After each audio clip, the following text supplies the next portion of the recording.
શું કે તું આ વખતે નિવેદ કરવા જજે. ગયા વખતે મારો વારો હતો. હારા માતાઓના વારા કાઢો છો.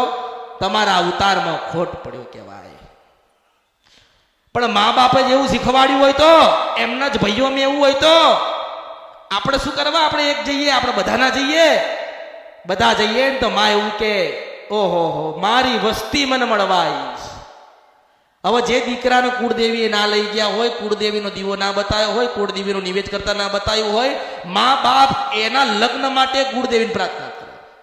મારા દીકરાના માતાજી લગ્ન કરાવી દેજો. માતાજી કે દીકરો ક્યાં છે? હે દીકરાને જોવો ને તારે કોકને લઈને ફરતો હોય.